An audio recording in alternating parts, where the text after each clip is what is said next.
नमस्कार दोस्तों, स्वागत है आपका अपने YouTube channel it's Hindi time पर। मैं गीता आपका बहुत बहुत स्वागत करती हूँ और आज हम एक नया मॉक टेस्ट लेकर आए हैं 30 मार्क्स का। 30 क्वेश्चन है, इसमें 30 नंबर होंगे, 30 क्वेश्चन होंगे। तो हम स्टार्ट करते हैं। हमारा पहला क्वेश्चन है, आकाश का पर्यायवाची शब्द क्या है। यहाँ पर कह रहा है कि आकाश का पर्यायवाची शब्द क्या है।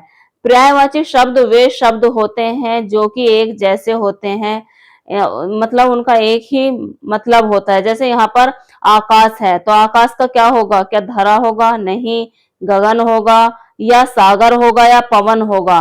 तो आकाश धरा धरती होता है, सागर समुद्र होता है, पवन हवा होता है। तो हमारा यहाँ पर आकाश का पर्यायवाची शब्द हो जाएगा नंबर बी, गगन। नेक्स्ट क्वेश्चन है हमारा, लाभ का विलोम शब्द क्या है। लाभ का विलोम शब्द क्या होता है? विलोम शब्द होता है अपोजिट वर्ड, मतलब उसका उल्टा। जैसे लाभ है तो लाभ का यहाँ पर क्या हो जाएगा? लाभ का हो जाएगा हानि। नेक्स्ट क्वेश्चन है हमारा, नाक में दम करना। मुहावरे से बार बार प्रीवियस ईयर क्वेश्चन पेपर में पूछे गए क्वेश्चन, ये मुहावरे का जरूर आ रहा है। हर एक क्वेश्चन पेपर में मुहावरे से आपको एक दो क्वेश्चन जरूर मिलेगा। तो इसलिए मुहावरे, जो मेन मेन मुहावरे हैं वो आपको याद करने हैं। उनका अर्थ पूछा जाता है, ना कि उन्हें वाक्य में प्रयोग कर कर यहाँ पर पूछा जाएगा। तो क्या है, नाक में दम करना, मुहावरे का अर्थ क्या है? क्रोधित होना है, परेशान करना, प्रसन्न करना या फिर चुप करना। नाक में दम करना मतलब बहुत ज्यादा परेशान करना। नेक्स्ट क्वेश्चन है हमारा यहाँ पर,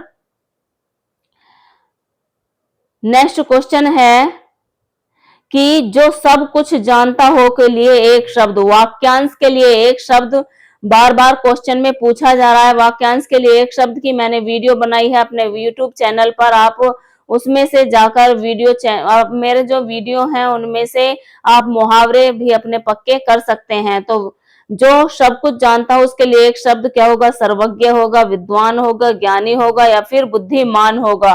तो जब जो सब कुछ जानता हो उसके लिए एक शब्द है सर्वज्ञ। क्या है? सर्वज्ञ। नेक्स्ट क्वेश्चन है, बालक का स्त्रीलिंग क्या होगा? बालक लड़का और बालिका लड़की। नेक्स्ट क्वेश्चन है हमारा, पुत्र का पर्यायवाची शब्द क्या है? पुत्र का सुत है, नर है, जन है या फिर एक क्वेश्चन और यहाँ पर एक ऑप्शन नीचे दिया हुआ है। पुत्र का पर्यायवाची शब्द क्या होता है? सुत होता है या फिर नर होता है या जन होता है या युवक होता है। तो पुत्र का होता है सुत। क्या होता है? सुत। अगर सुता है या पुत्री है तो वो लड़की का पर्यायवाची होगा। बेटी का बेटी, पुत्री, सुता, आत्मजा, ये सब पुत्री के पर्यायवाची शब्द हैं। और सुत, पुत्र, बेटा, आत्मज, ये सब पुत्र के पर्यायवाची शब्द हैं। हमारा ऑप्शन यहाँ पर ए सही हो जाएगा। नेक्स्ट क्वेश्चन है हमारा नंबर 7। नंबर 7 क्वेश्चन कह रहा है कि उज्ज्वल का विलोम शब्द क्या है? उज्ज्वल का विलोम शब्द चमकीला होगा या फिर सुंदर होगा या फिर विशाल होगा या फिर अंधकार में होगा। तो उज्ज्वल और चमकीला एक जैसा है, ये पर्यायवाची शब्द है। सुंदर और विशाल ये भी अलग है, अंधकार में इसका विलोम शब्द हो जाएगा। नेक्स्ट क्वेश्चन है हमारा, जल प्लस आशय से बना शब्द क्या है? जल प्लस आशय का क्या होगा? क्या जलाशय होगा, जलाशय होगा, जलालय होगा, जलाधर होगा या फिर जल में होगा। तो जलाशय से बना शब्द है हमारा जलाशय। नेक्स्ट क्वेश्चन है हमारा, कर्म प्रधान में कौन सा समास है? यहाँ पर समास से क्वेश्चन पूछा जा रहा है, हर पेपर में पूछा गया है जो हमने PYQ किए हैं। तो कर्म प्रधान में कौन सा समास होगा? क्या द्वंद्व होगा, कर्मधारय होगा, बहुव्रीहि होगा या तत्पुरुष समास होगा? कर्म प्रधान, कर्म है जो प्रधान, इसका होगा यहाँ पर तत्पुरुष समास। क्या हो जाएगा? हमारा हो जाएगा तत्पुरुष समास। नेक्स्ट क्वेश्चन है हमारा, राम और श्याम खेल रहे हैं में कौन सा वाक्य है? राम और श्याम खेल रहे हैं, इसमें है सरल वाक्य है, संयुक्त वाक्य, मिश्र वाक्य, संकेतवाचक वाक्य। संयुक्त वाक्य वे वाक्य होते हैं जो और, किंतु, इस, परंतु से, किंतु, और से या से जुड़े हुए होते हैं, और जो दोनों वाक्य स्वतंत्र होते हैं वो संयुक्त वाक्य होते हैं। तो यहाँ पर हो जाएगा संयुक्त वाक्य। सरल वाक्य में एक ही कर्म और एक ही कर्ता होता है। मिश्र वाक्य एक दूसरे के ऊपर डिपेंड वाक्य होते हैं, उन्हें हम मिश्र वाक्य कहते हैं। नेक्स्ट क्वेश्चन है हमारा यहाँ पर, कम बोलने वाले के लिए एक शब्द क्या है? कम बोलने वाले के लिए एक शब्द हो जाएगा क्या? मितभाषी होगा, वाचाल होगा, या मानी होगा, या फिर वक्ता होगा? तो क्या हो जाएगा हमारा कम बोलने वाले के लिए एक शब्द? मितभाषी। क्या होगा? मितभाषी। कम बोलने वाले के लिए बोलते हैं हम मितभाषी। और ज्यादा बोलने वाला, जो ज्यादा बोलता है, बहुत ज्यादा बोलता है, उसे हम वाचाल कहते हैं। नेक्स्ट क्वेश्चन है हमारा, सदा का पर्यायवाची शब्द क्या है? सदा। सदा मतलब क्या होता है? हमेशा। सदा क्या होता है? हमेशा होता है। कभी कभी तो उसका सदा का अपोजिट वर्ड हो जाएगा, विलोम शब्द हो जाएगा, तब नहीं होगा, प्रतिदिन भी नहीं होगा। नेक्स्ट क्वेश्चन है हमारा, आंख दिखाना मुहावरे का अर्थ क्या है? आंख दिखाना मुहावरे से, ये दूसरा क्वेश्चन है इस मॉक टेस्ट में। तो यहाँ पर क्या है हमारा, आंख दिखाना का हो जाएगा हमारा देखना, क्रोध प्रकट करना, या फिर प्रसन्न होना या रोना। आंख दिखाना मतलब क्रोध करना हो जाता है। विद्या शब्द का भाववाचक संज्ञा क्या है? विद्या शब्द की भाववाचक संज्ञा क्या? विद्यार्थी होगी, विदुषी होगी, विद्वता होगी, या विद्या होगी? विद्या अपने आप में एक भाववाचक शब्द है, इसलिए इसका भाववाचक संज्ञा रूप विद्या ही हो जाएगा। नेक्स्ट क्वेश्चन है हमारा, गाय का बहुवचन है। गाय का बहुवचन रूप क्या होगा? यहाँ इसके ऑप्शन यहाँ पर दिए हुए हैं, क्या गायों होगा, या गाय होगा, या गाय होगा, या गायी होगा? तो गाय जो है ये हमारा क्या हो जाएगा? नंबर बी हमारा ऑप्शन सही होगा। नेक्स्ट क्वेश्चन देखिए, नेक्स्ट क्वेश्चन नंबर 16 है यहाँ पर, निराशा। निराशा में उपसर्ग क्या है? निराशा में उपसर्ग है निरुपसर्ग। निर प्लस आशा, निराशा। जो शब्दांश किसी शब्द के पहले जुड़कर उसका अर्थ परिवर्तन कर देते हैं, उन्हें हम उपसर्ग कहते हैं। तो क्या है यहाँ पर? निरुपसर्ग है, और आशा यहाँ पर एक मूल शब्द है। नेक्स्ट क्वेश्चन है, जो उपकार मानता हो उसके लिए एक शब्द है। कृतज्ञ है, कृतघ्न है, या परोपकारी है, उदार है? कृतज्ञ इसका आंसर हो जाएगा। जो उपकार मानता है उसके लिए एक शब्द है कृतज्ञ, जो उपकार नहीं मानता है उसके लिए हो जाएगा कृतघ्न। परोपकारी दूसरों पर उपकार करने वाला, उदार होता है दूसरे पर दया दिखाने वाला व्यक्ति, उसे हम उदार कहते हैं। नेक्स्ट क्वेश्चन है, दया का विशेषण रूप क्या होगा? विशेषण रूप क्या है? विशेषण रूप होता है संज्ञा है सर्वनाम की विशेषता बताने वाले। तो दया यहाँ पर एक भाववाचक संज्ञा है।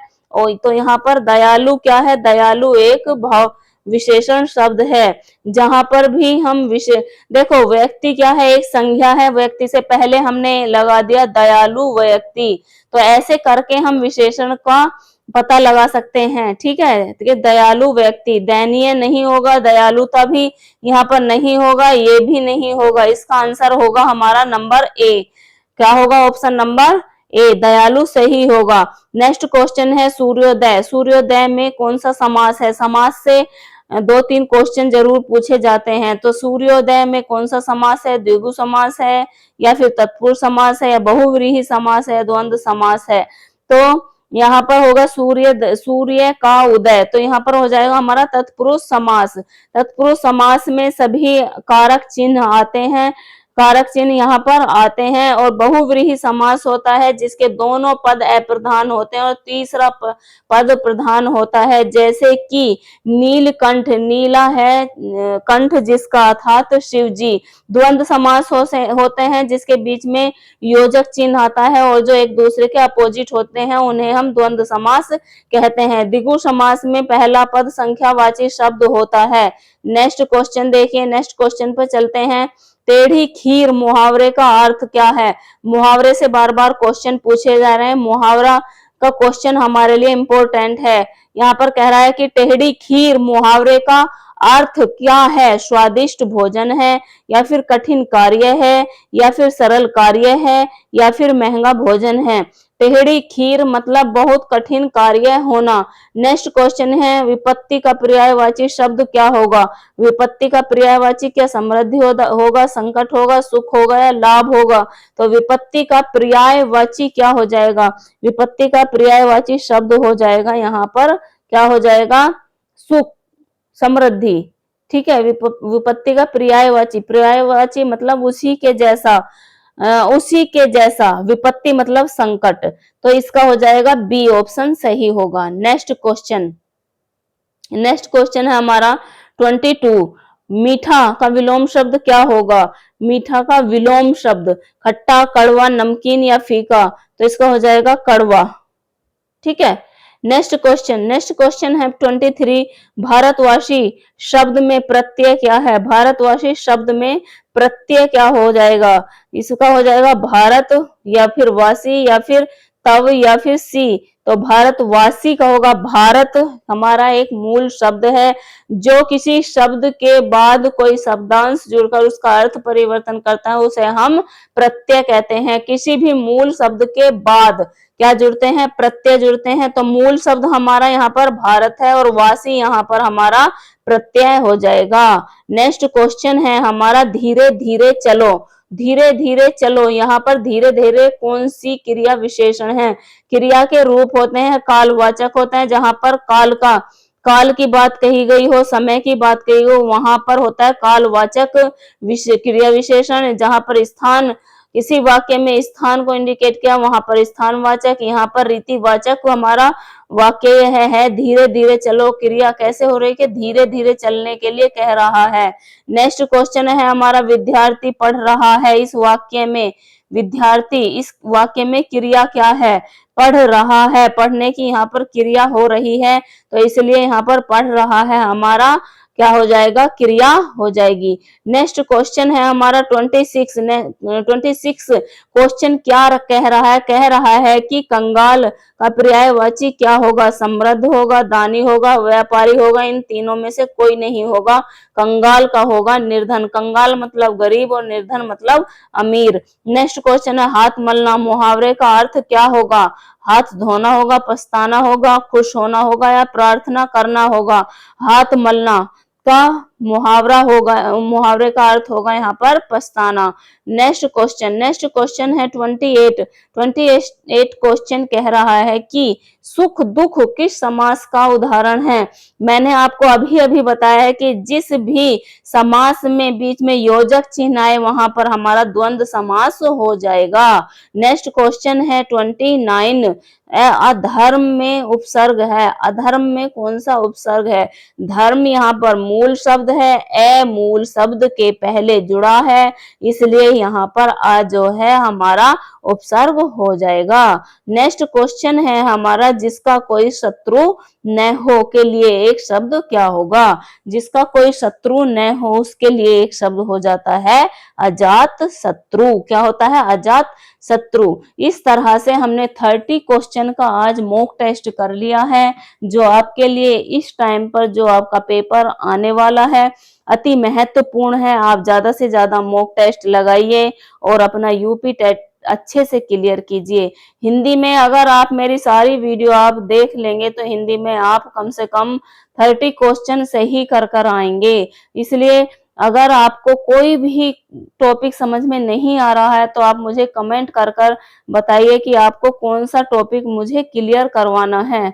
और जो भी आपको चाहिए, जो भी आपको टॉपिक चाहिए या फिर PYQ चाहिए, जो भी आपको चाहिए तो आप कमेंट में बताइए कि आप हमें ये वाला टॉपिक हमारा क्लियर करा दीजिए। मैं आपको वो ही टॉपिक क्लियर कराऊंगी। और मॉक टेस्ट में डेली करा रही हूँ। एक दो आपका PYQ बचा है वो भी मैं आपको करा दूंगी। अगर वीडियो आपको ये पसंद आई है तो ज्यादा से ज्यादा आप वीडियो को लाइक कीजिए, शेयर कीजिए और सब्सक्राइब कीजिए, और आपके पास ये वीडियो का नोटिफिकेशन पहुंच जाए इसलिए आप बेल आइकन भी दबा लीजिए।